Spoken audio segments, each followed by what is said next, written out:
If you think you're too old to start learning an instrument or restart learning an instrument, you've been lied to.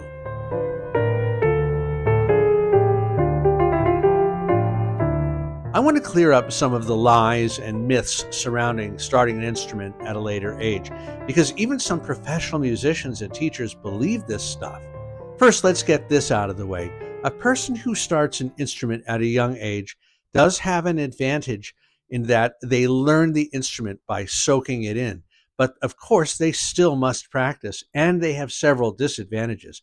But here's the key point. We all speak music as a first language. None of us speak music as a second language. What does that mean? We all hear music. We understand what it's telling us. We might just not be able to actually play on an instrument or to sing it. But the fact that you already understand it in a native way, especially if you're about to study an instrument, means that you have an affinity with it, a natural affinity, nothing less than a 4, 5, 6-year-old kid would have, and something a lot more. I've had several adult students and many that started at age 60 and 70 years old. Some of them who did it in middle school and high school expressed regret. They say, well, I went to college and then I got married, then I had a job and I had no time for it. And now I'm retired and I have all the time in the world, but I feel bad because I should have kept practicing. First of all, put that out of your mind. It's a useless thing to think about.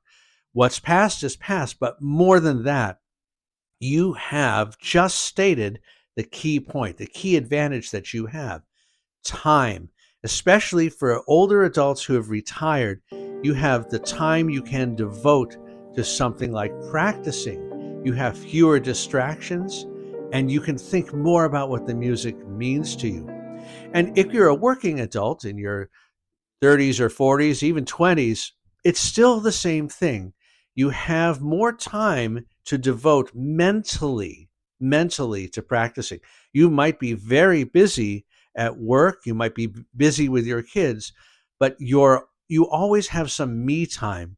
If you have me time and you really want to devote that to an instrument, you already know much better than a kid how to prioritize that time. You know how to organize that time. And you're interested not only in learning an instrument or learning how to sing or learning how to write music, but you're also interested in the how of it. You want to know how you should organize your practice time, how to be more efficient. That's what I love to talk about. I love to save people time so that they're not just practicing hard and not just practicing smart, but they're practicing with an economy in their work. Older learners, and not just the 60 and 70-year-old learners, but even the 30 and 40-year-old learners often complain, oh, I don't get this naturally. It doesn't just come to me. But I want to let you know, it doesn't just come to little kids either, unless they're a prodigy.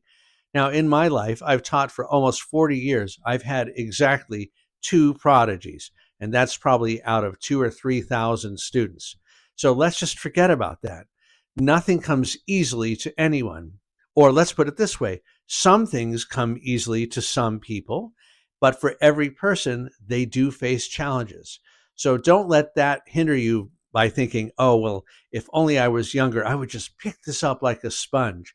No, you would still face challenges.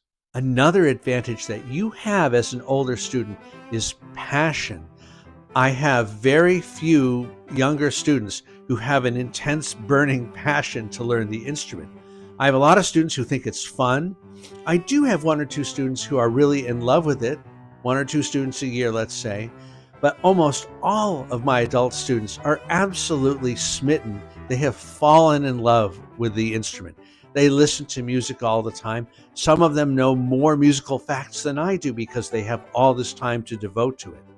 You can harness that passion because you know what you want to do with the music. You know what you want your music to sound like. You have that internal vision. You can hear it in your inner ear. Here's something that's true no matter what age you're learning at. If you can't hear the way you need to sound before you play it, you can't achieve it. You've got to be able to hear in your mind what it needs to sound like. Older students have a huge advantage because they have years, sometimes decades of listening to the great performances, of studying the music, of dwelling inside these wonderful works so that they know exactly what they want to achieve. Now, does that create frustration sometimes? Of course it does. Welcome to my world. Welcome to the world of professional musicians.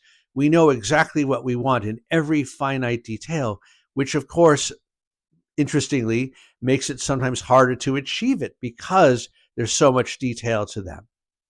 But that's the beauty. That's the challenge of art. You're never done. So don't think of that as a frustration. That's a huge, huge advantage, knowing what you need to sound like, knowing what you want to sound like. But here's the hidden advantage that nobody talks about, that students who are a bit older, learning an instrument for the first time or relearning an instrument have, that young students simply don't have.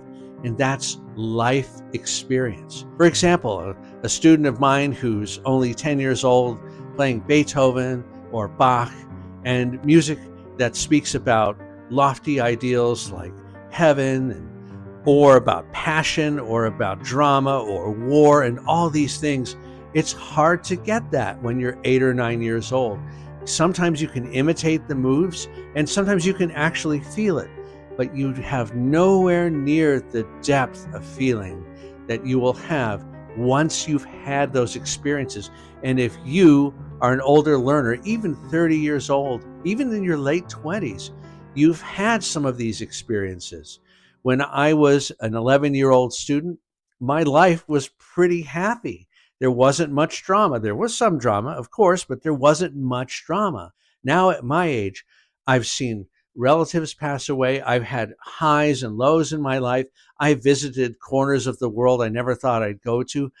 All of that is a part of me. That's something no one can take away, and I can put it into my music.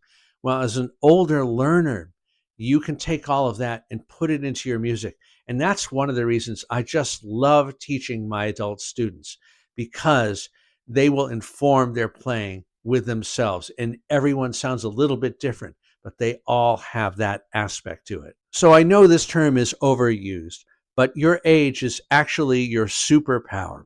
It's your superpower because you've got the time, or at least the mental energy, to work on this instrument or relearn the instrument. You have the life experiences that will inform the music and make it something really individual and really unique when you play it. And you have the mental capacity. You know how to organize because you've had to go through life. You've had to get a degree. You've had to have children. You've had a job. You know how to compartmentalize, how to organize. Those are skills that are really in need when you go to practice a piece of music. You have to know how to do these things. You have to have those skills. So the combination of all that means that your age is your superpower. Think of this analogy. String instruments get better with age. So a 50-year-old cello is actually considered a new cello because we have some that are 300, even 400 years old. A brand new cello can sound powerful, but it can sound raw. And sometimes you don't even want to perform it. You want to practice on it for a year or two to let it break in. But an older instrument has character, it has presence, it has something to say, it ages well. If you're an older learner, that is your superpower. You have something to say no one else can say. But even if you still think about, oh, I'll never learn as fast as if I were a kid, let me just tell you this. On average, most of my adult learners prepare and perfect pieces much faster, 2 to 3 times faster than my kids' students. And that is because of all the reasons I discussed. So don't give up. And if you're thinking about starting, just start. You won't regret it. You'll have the time of your life. Thank you so much for watching. Please like and subscribe, share with a friend, and become a member. I'll see you in the next one. Bye-bye.